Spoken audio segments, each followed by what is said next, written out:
Bismillahirrahmanirrahim. Assalamualaikum warahmatullahi wabarakatuh.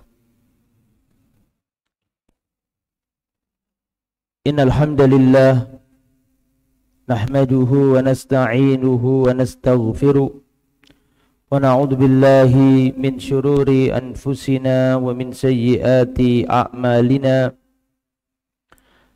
Man yahdihillahu fala mudilla lahu ومن يدلل فلا هادي له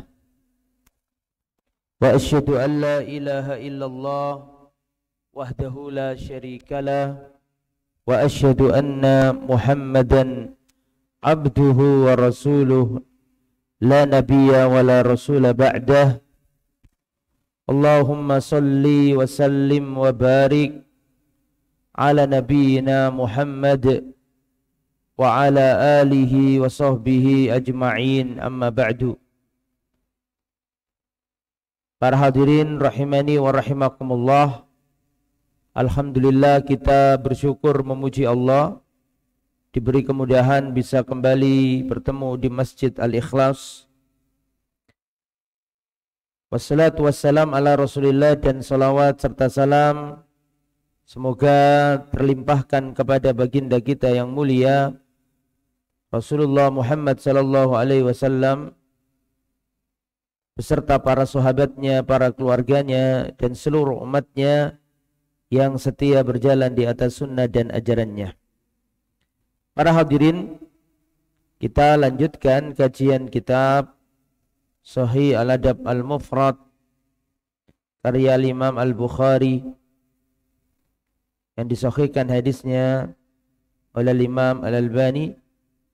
Kita telah sampai pada bab yang ke-15, bab Ardul Islam alal ummi an-nasraniyah, bab menawarkan Islam terhadap ibu yang beragama Nasrani. An Abi Hurairah radhiyallahu anhu, dari Abu Hurairah semoga Allah meridai beliau. Ma sami'a bi ahadun Yahudiyun wala Nasraniyun illa ahabbani.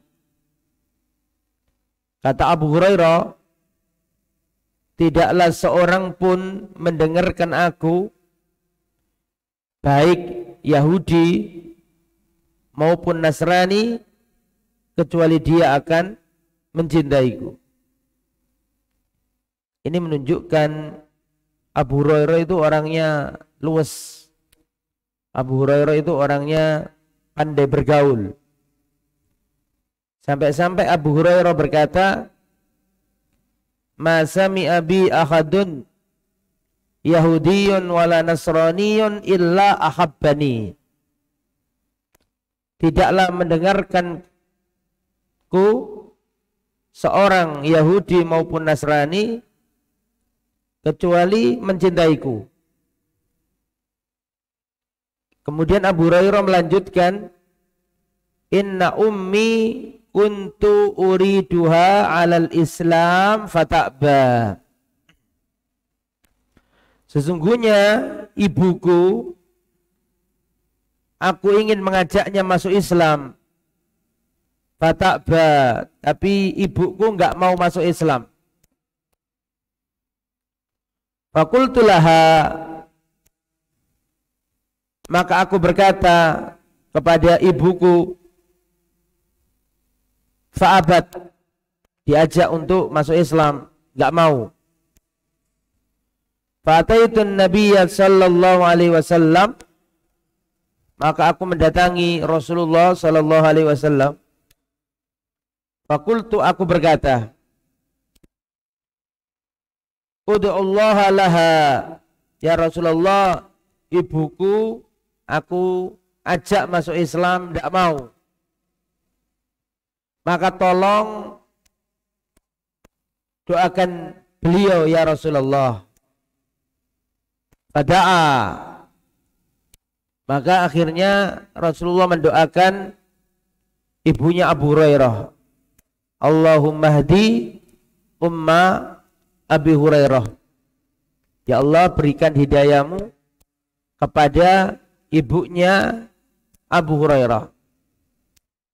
Fa'ataituha, kemudian aku pulang menemui ibuku. Wa qad ajafat 'alaihal bab, maka ibuku tidak mau buka pintu. Faqalat, kemudian ibuku berkata,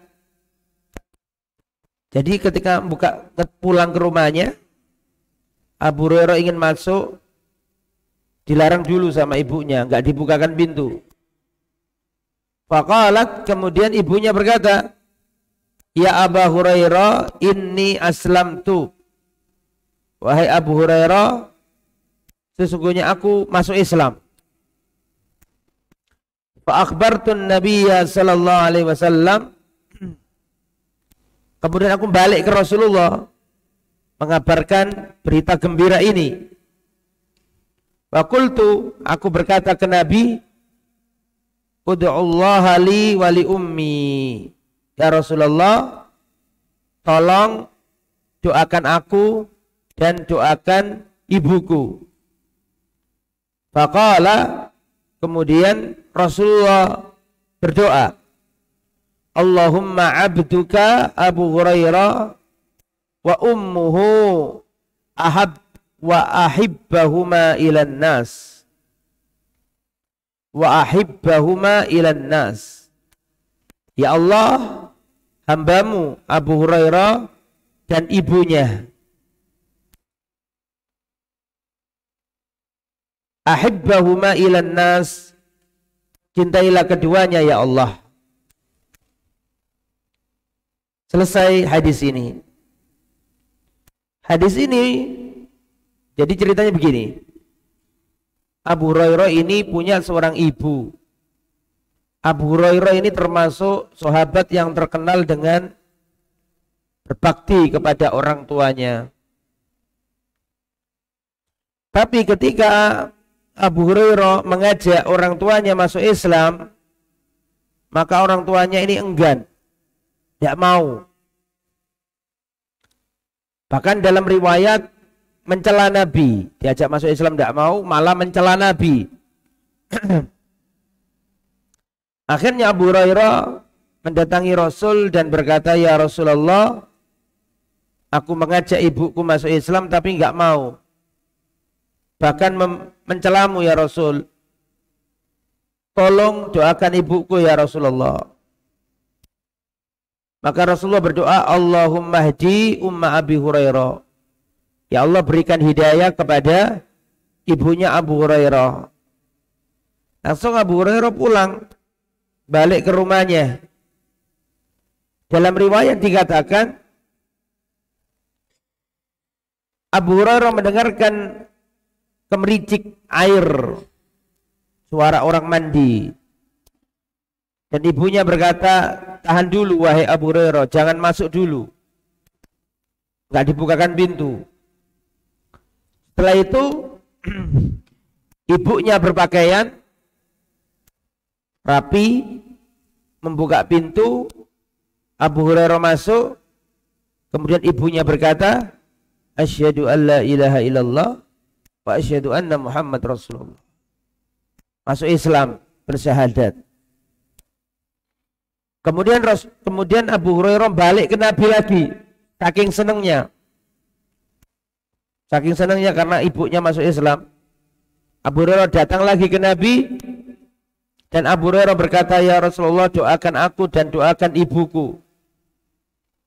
Maka Rasulullah berdoa, Allahumma abduka Abu Hurairah wa ummuhu ahibbahuma ilan nas. Ya Allah, makanya Rasulullah mendoakannya, ya Allah, hambamu Abu Hurairah dan ibundanya, cintai keduanya di antara manusia ya Allah. Selesai hadisnya. Hadis ini menunjukkan semangatnya Abu Hurairah agar ibunya dapat hidayah. Maka seorang anak hendaklah demikian. Kalau ibunya masih belum mau sholat, ibunya masih belum mau pakai jilbab, maka harus berupaya mendakwainya dan lebih penting lagi mendoakannya. Ini buah dari memiliki anak yang soleh. Akhirnya ibunya Abu Hurairah masuk Islam. Karena memang Abu Hurairah juga akhlaknya baik. Selesai hadisnya, kita ganti bab baru. Bab birrul walidain ba'da mautihima. Bab berbakti kepada orang tua setelah kematiannya. Ini sebagiannya sudah sering saya sampaikan di tempat ini. Bab berbakti kepada orang tua setelah kematiannya. An Abi Hurairah radhiyallahu anhu qol, dari Abu Hurairah, semoga Allah meridhai beliau. Kata Abu Hurairah, turfa'u lil mayyit ba'da mautihi darajatuhu. Mayyit diangkat derajatnya setelah kematiannya. Jadi ada mayit di alam kuburnya, Allah angkat derajatnya di akhirat. Fayaqulu, maka si mayit berkata, ay Rabbi ayu syai'in hadhihi. Ya Allah, apa ini? Bagaimana engkau angkat derajatku ya Allah? Kaget. Jadi mayit di akhirat diangkat derajatnya oleh Allah. Si mayit heran, perasaannya amalannya biasa-biasa saja. Maka si mayit berkata, ay Rabbi ayyu syai'in hadhihi, ya Allah, dari mana ini? Kenapa engkau angkat derajatku setinggi ini? Fayuqal, maka dikatakan kepada si mayit, waladuka istaghfarolaka. Anakmu yang ada di dunia beristighfar, memohonkan ampunan untukmu. Jadi nek panjenengan ndongaaken orang tua, memohonkan ampunan untuk orang tua, misalnya kita baca doa, Allahumma gfirli wali walidayya warhamhuma kama rabbayani shaghira, maka itu mayit yang ada di kuburan Allah angkat derajatnya, Allah muliakan karena istighfar dan permohonan ampunan yang dipanjatkan anaknya yang ada di dunia. Maka ini adalah cara yang terbaik berbakti kepada orang tua yang sudah wafat. Cara terbaik berbakti kepada orang tua yang sudah wafat adalah mendoakan orang tua. Ini juga menjadi peringatan bagi ayah ibu, bapak, ibu untuk perhatian masalah anak. Karena anak itu aset kita. Nanti kalau kita mati, di antara hal yang paling membahagiakan kita adalah anak kita mendoakan kita. Allahumma gfirli wali walidayya warhamhuma kama rabbayani shaghira. Hal ini senada dengan surat Yasin ayat 12. Dan ini ayat juga sering saya sampaikan di tempat ini. Bismillah.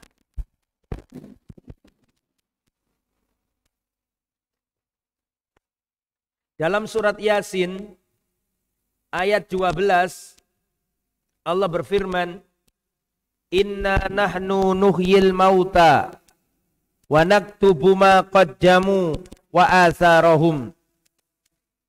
Sesungguhnya kami menghidupkan orang-orang yang mati. Wa naktubu ma qaddamu, kami catat amal-amal mereka, wa atharahum, dan kami catat pula bekas-bekas yang mereka tinggalkan. Jadi menurut surat Yasin ayat 12 ini nanti yang ditulis, yang dicatat itu tidak hanya amal kita, tapi juga bekas-bekas yang kita tinggalkan. Jadi yang dicatat itu ada dua, enggak cuma satu, tapi dua. Berdasarkan surat Yasin ayat 12. Wa naktubu ma qaddamu wa atharahum. Kami catat apa yang mereka lakukan dan kami catat pula bekas-bekas yang mereka tinggalkan. Jadi kalau kita mati, jangan dikira pulpen pencatat amal itu berhenti. Ndak, belum berhenti. Karena selain yang dicatat itu amalan kita, ada hal lain yang dicatat, yaitu bekas-bekas yang ditinggalkan. Nah, di antara bekas-bekas yang ditinggalkan adalah waladin solihin yad'ulahu, anak soleh yang mendoakannya. Makanya harus perhatian dengan anak-anak kita. Anaknya diajak ke masjid, anaknya diajari sholat, diajak ke kajian, bahwa anak itu kalau kita mati jadi bekas peninggalan kita. Kita mati ninggalkan anak ahli sholat, ya kita dapat pahala. Kita mati ninggalkan anak jadi orang baik, sholat malam, bersedekah, maka kita dapat kiriman pahala. Karena kata Rasul, al-waladu min kasbihi, anak soleh itu usahanya orang tua. Masuk kategori surat Yasin ayat 12. Kami catat apa yang mereka lakukan, kami catat pula bekas-bekas yang mereka tinggalkan. Bekas-bekas yang ditinggalkan itu diantaranya adalah anak soleh. Hendaklah kita perhatian. Kemudian hadis berikutnya, kunna ingda Abi Hurairah lailatan faqalah. Dari Muhammad bin Sirin. Muhammad bin Sirin ini seorang tabi'in. Beliau berkata, kunna ingda Abi Hurairah lailatan. Kami pernah bersama Abu Hurairah pada suatu malam. Kami pernah bersama Abu Hurairah dalam suatu malam. Faqala, kemudian Abu Hurairah berkata, Allahumma gfir li Abi Hurairah wali ummi waliman istaghfara lahuma.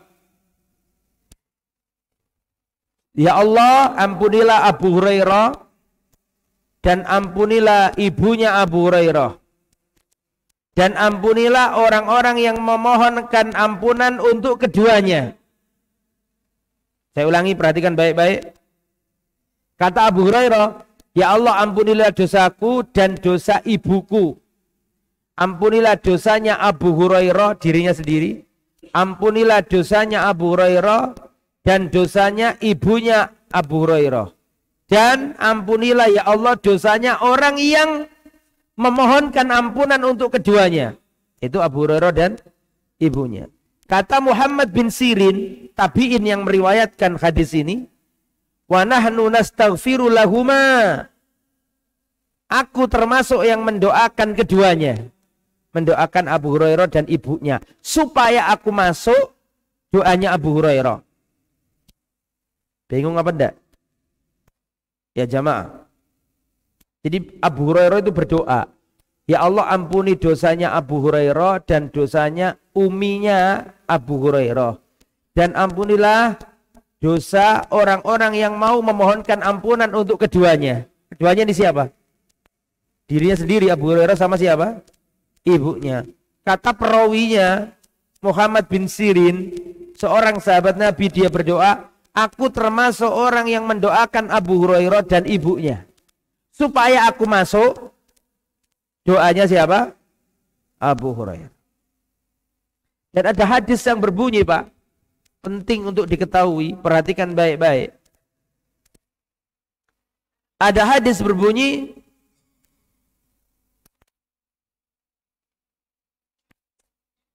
ma min muslimin au idza da'a rajulu li akhihi muslim bi dhaghril ghaib, jika seorang muslim mendoakan saudaranya bi dhaghril ghaib, tanpa sepengetahuannya, jadi jenengan ndongakno wong Islam liyane, jenengan mendoakan saudara muslim yang lain bi dhaghril ghaib, tanpa sepengetahuannya, dalam kerahasiaan, ndongakno dulure, ndongakno koncone, ndongakno tanggane wong muslim, maka setiap dia mendoakan saudara muslim bi dhaghril ghaib, tanpa sepengetahuannya, dalam kerahasiaan, qalal malak, setiap dia berdoa kebaikan untuk saudaranya, malaikat berkata, amin, semoga dikabulkan. Walaka bimithlin, dan kamu pun mendapatkan hal yang sama seperti yang kamu doakan untuk saudaramu. Makanya di antara doa yang mustajabah adalah mendoakan saudara muslim tanpa sepengetahuannya. Tanpa sepengetahuannya. Jadi kalau kita punya teman baik, kita doakan teman itu tanpa sepengetahuannya, maka malaikat berkata amin, kamu pun mendapatkan hal yang sama. Hadis riwayat Muslim. Nah, ini kelihatannya mudah tapi berat. Kenyataannya manusia itu jangankan mendoakan orang lain, mendoakan dirinya aja seringkali tidak sempat. Makanya dulu para salaf ketika mengerti hadis ini, maka mereka kalau menginginkan sesuatu, maka mereka mendoakan agar temannya mendapatkan sesuatu tersebut. Berdasarkan hadis ini, dulu para salaf, orang-orang soleh zaman dulu, kalau menginginkan sesuatu, maka dia berdoa kepada Allah agar sesuatu itu dikasihkan ke saudara muslimnya. Sehingga dengan itu malaikat berkata, amin, walaka bimithlin. Amin, semoga Allah kabulkan, dan kamu pun mendapatkan hal yang sama seperti yang kau doakan untuk saudara. Nah, ini prakteknya jarang. Karena orang itu lebih punya sifat egois, dongakno dewe.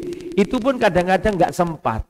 Maka bagaimana mungkin dongakno wong napa? Wong liya. Makanya dari wong Jawa biyen iku, dadi wong iku sing rukun. Nek rukun iku rezekine jembar. Rukun tidak hasad, saling dongakno tanpa sepengetahuan. Jenengan punya teman baik, doakan teman baikmu tanpa sepengetahuannya. Maka malaikat akan berkata amin, dan kamu pun mendapatkan hal yang sama. Maka hendaklah kita belajar untuk mendoakan saudara muslim lainnya. Kalau ada saudara muslim tertimpa musibah, bisnisnya hancur, bisa enggak kita berdoa, ya Allah, pulihkanlah bisnisnya. Hampir jarang, Pak, orang zaman sekarang kayak gitu. Bangkrut ya wis. Malah bila perlu rivalitas. Gitu, betul. Tapi Islam ngajari enggak gitu. Kalau kau mendoakan dulur muslim bidzahril ghaib, dalam kerahasiaan, enggak usah diodono. Sampai yang tadi malam lo tak dongakno, enggak usah. Tambah gak mandi. Ngerti gak mandi? Enggak, apa gak mandi? Iya. Sampeyan dongakno dalam kerahasiaan. Ngono ku malaikat ngamini sampeyan yo oleh podo. Ya, walaka bimithli dzalik, kamu pun mendapatkan hal yang sama. Dan prakteknya sulit, Pak. Karena orang ini meskipun punya teman akrab, yang ada rivalitas kalau masalah harta itu. Betul apa enggak? Rivalitas. Rivalitas maksudnya saingan. Konco api ya konco api, tapi nek ndongakno wis akeh laline. Nah, padahal nek menurut Nabi enggak ngono. Menurut Nabi nek awakmu duwe dulur muslim, teman baik, doakan dalam kerahasiaan tanpa sepengetahuannya, maka malaikat akan mengamininya dan kamu pun mendapatkan hal yang sama seperti yang kamu doakan untuk saudara. Nah, ini harus latihan, Pak. Harus latihan. Selama ini paling kita lah ndongakno awake dhewe, ndongakno wong tua, ndongakno bojo anak-anak. Nah, mulai sekarang kita tambahi mendoakan saudara muslim. Ndongakno dulur-dulur di Palestina. Mungkin kita sudah mulai lali tuh. Padahal kejahatan masih berlangsung. Wong Islam dipateni kabeh ngene. Dibombardir. Nah, kalau kita ini enggak ndongakno mereka ya. Padahal Nabi mengatakan al-muslimu akhul muslim. Wong Islam ikut dulure wong Islam. La yadlimuhu, tidak boleh mendoliminya. Wa la yakhduluhu, tidak boleh membiarkannya terdolimi. Tidak boleh membiarkan dulur muslim terdolimi, itu tidak boleh. Nah, berhubung kita nggak bisa nolong mereka, maka kita tolong dengan doa-doa kita. Makanya jangan lupa mendoakan saudara yang kita yang tertindas. Saudara kita Palestina itu. Kita doakan terus, Pak. Itu cara kita menolongnya. Agar nanti pada hari kiamat kita akan dihisap pada hari kiamat. Apa yang kamu lakukan untuk saudaramu yang dibantai. Ndongakno gak, nolong gak, kirim duit gak. Nah ini. Makanya harus kita doakan saudara-saudara kita di Palestina. Nah, berikutnya. An Abi Hurairah radhiyallahu anhu qala, dari Abu Hurairah Rasulullah bersabda, "Idza matal 'abdu inqata'a amaluhu illa min salasin." Jika anak Adam meninggal dunia, terputus amalannya kecuali 3 hal. Kalau ada anak Adam mati, terputus amalannya kecuali 3 hal. Yang pertama, shadaqatin jariyah, sedekah jariyah. Yang nomor 2, au ilmin yuntafa'u bihi, ilmu yang bermanfaat. Atau nomor 3, au waladin sholihin yad'u lahu, anak soleh yang mendoakannya. Riwayat ini ada 3. Riwayat yang lain ada 7. Jadi enggak hanya 3. Tapi 7 ini sebenarnya ya 3 juga ini, enggak ada bedanya. Saya bacakan hadisnya. Sab'un yajri lil abdi ajruhunna ba'da mautihi wa huwa fi qabrihi. Ada 7 amalan yang terus mengalir pahalanya meskipun pelakunya sudah mati di kuburannya, sudah wafat di kuburannya. 7 hal. Kalau hadis yang kita baca ini 3 tok.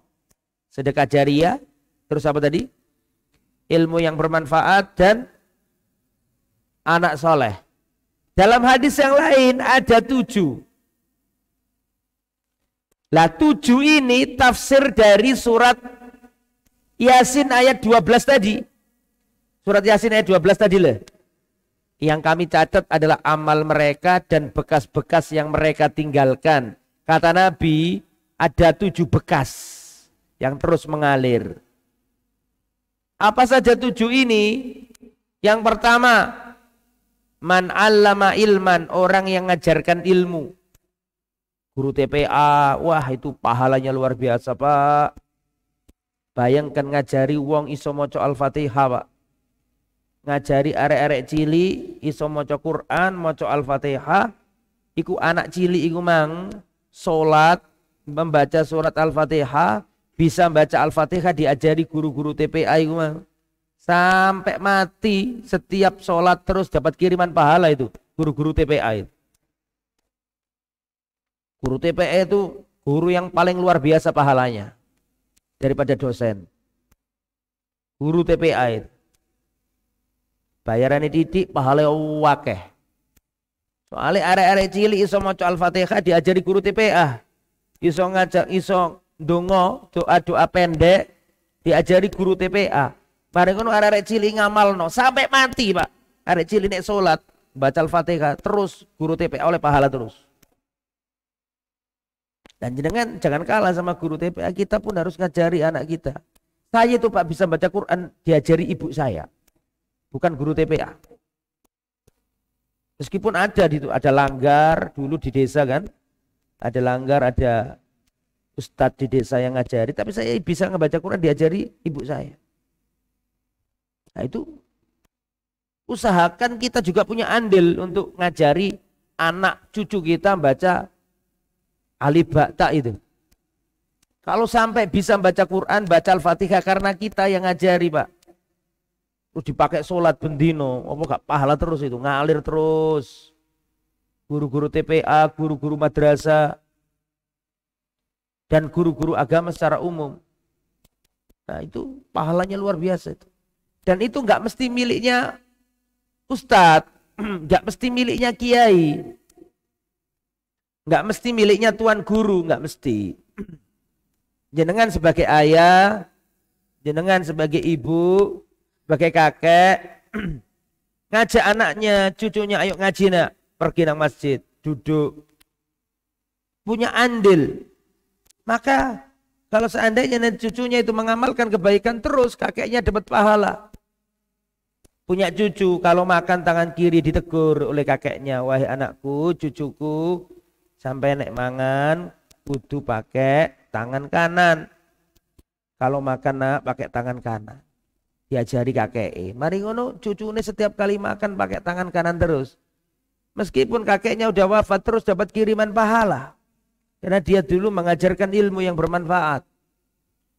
Ya, anaknya diajak nang masjid, subuh-subuh dibangunkan. Terus sampean wafat, anak sampean rajin sholat nang masjid, sampean oleh kiriman pahala terus.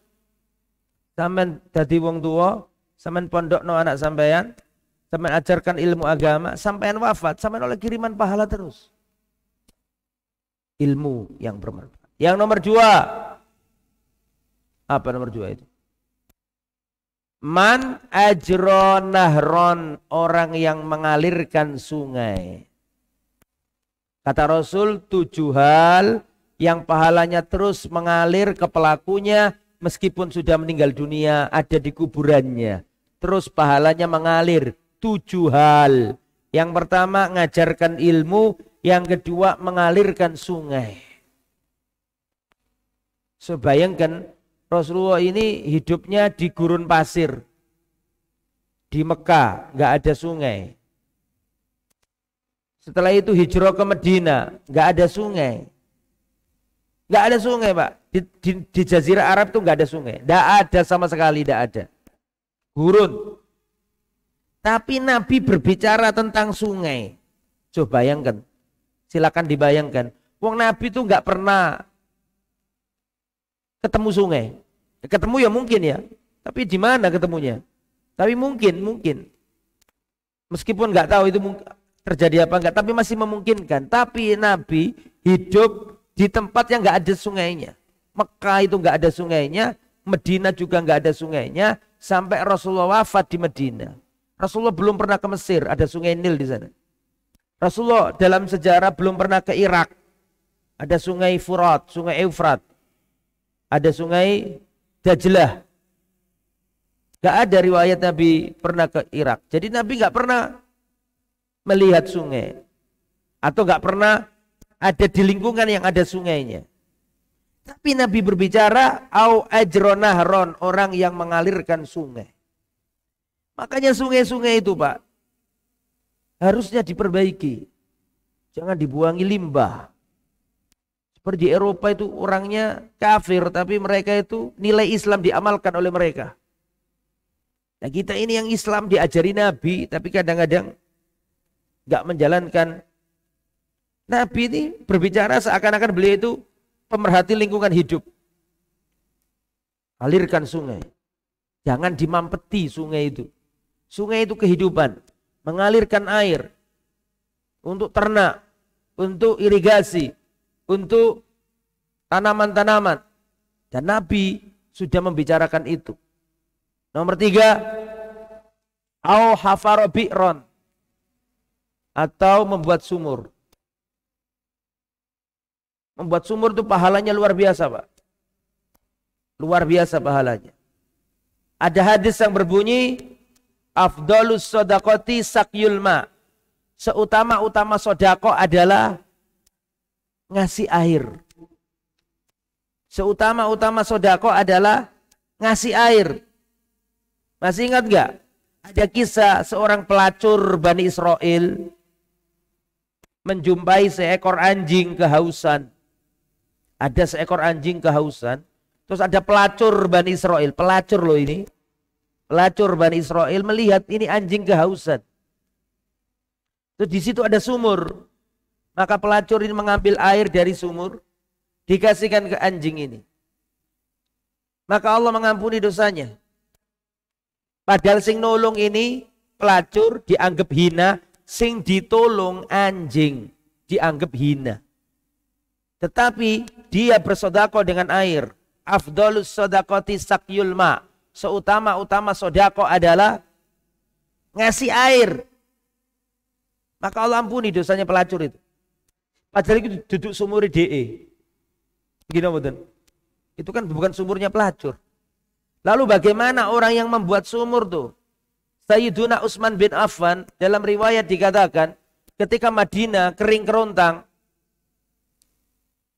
maka Sayyiduna Utsman bin Affan membeli sumur dari orang Yahudi. Dibeli sumur itu dipakai kaum muslimin, dipakai wudhu, dipakai minum, dipakai sholat. Bagaimana pahalanya Utsman bin Affan? Kalau pelacur aja diampuni dosanya karena ngasih minum anjing. Lalu bagaimana orang yang bangun sumur, sumurnya dipakai orang sholat, dipakai orang wudhu, dipakai orang mandi, dipakai untuk ternaknya.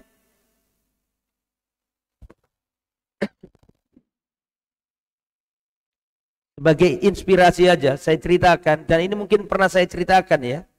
Kayaknya pernah saya ceritakan di tempat ini. Saya punya daerah binaan, Pak, di Lamongan Selatan. Itu daerah merah. Merah, Pak. Merahnya bener-bener merah. Pernah sampai Jumatan itu libur. Bayangkan Jumatan libur. Dan banyak gerakan, mohon maaf, agama lain di situ. Banyak rumah ibadah yang gede-gede, Pak. Padahal itu pelosok. Rumah ibadah lain gede-gede itu. Dan kebanyakan di situ yang muslim-muslim, banyak yang non-muslim, Pak. Banyak non-muslim. Kepala desanya, carinya banyak non-muslim. Saya lihat kuburannya banyak yang non-muslim. Terus saya di sana pernah ngisi kajian seperti ini, Pak. Di masjidnya. Itu panitianya, Pak, ngangsu air, Pak. Padahal sing teko iku akeh wong desa-desa ngono, Pak. Panitia itu ngangsu air. Sumerep ngangsu sepanjenengan. Apa ngangsu iku? Njupuk banyu. Toko tempat lain, Pak, disok nang masjid kanggo wudune wong kampung. Aku heran loh. Mas, ngangsu iki. Nggih, Ustaz. Loh, gak punya sumur dah. Nggih, mboten gak ada, Ustaz. Loh, ya Allah, Mas sampean gak gelem ngomong. Ya sudah, kita buat sumur, Mas, di dekat masjid ini. Ustaz, masalahnya bukan sumurnya, Ustaz. Apa masalahnya? Masalahnya nggak ada airnya, sumbernya itu loh nggak muncul. Nah terus ya kita cari tanah yang ada sumbernya. Tanah yang ada sumbernya bukan milik kita, Ustaz, milik mereka semua. Paham maksudnya milik mereka ini? Paham ya jamaah? Milik mereka semua. Jadi untuk buat sumur harus beli lahan dulu. Ya saya bilang, ya sudah kita beli lahannya. Gak diperbolehkan sama mereka. Gak diperbolehkan oleh mereka. Mereka tahu karena untuk masjid gak boleh. Terus gimana solusinya, Mas? Bisa, Ustaz, tapi harus beli tanah yang agak jauh karena itu miliknya muslim. Dan kebanyakan teman-teman di sana pekerjaannya bukan petani, buruh tani. Dan buruh tani itu majikannya non muslim. Loh, beda nggak petani sama buruh tani? Nek petani sing duwe lahan, iki buruh tani. Buruh tani, Pak, sing duwe tanah wong non muslim, Kalau waktunya Ramadan, itu orang-orang muslim diajak ke tempat ibadah mereka, buka bersama di sana. Bayangkan. Sehingga jarak antara muslim dengan non-muslim tipis banget. Ada yang anaknya non-muslim, DE masih Islam. Ada dia yang murtad, anaknya masih Islam. Satu keluarga itu kayak gitu warna-warni, mengerikan. Dan kalau waktunya Ramadan diajak semuanya ke rumah ibadah mereka, buka bersama di sana. Tinggal dikasih uang dikit lagi, kasih sembako, bisa jadi selesai itu urusannya. Maka kita rutin di sana, Lamongan Selatan ini, perbatasan Jombang misalnya. Akhirnya ya sudah mas, kita beli lahan, tidak apa-apa, meskipun agak jauh tidak apa-apa. Yang penting sumur itu harus ada. Jadi Pak, kalau beli lahan itu agak jauh, otomatis kan nanti jatuhnya kena di pipanisasinya. Kan gitu nggih? Pipanya itu. Itu pun sulitnya bukan main birokrasinya. Setujui, gak setujui. Tapi alhamdulillah saya sampaikan kondisi itu ke kawan-kawan Surabaya. Saya sampaikan kayak gini di masjid kayak gini. Setelah kajian didatangi oleh seorang, Ustaz, saya tutup semuanya itu Ustaz. Langsung Pak, saya selesai dari mimbar itu, ada orang yang datang ke saya, butuh berapa Ustaz? Saya tutup semuanya, saya sendirian aja.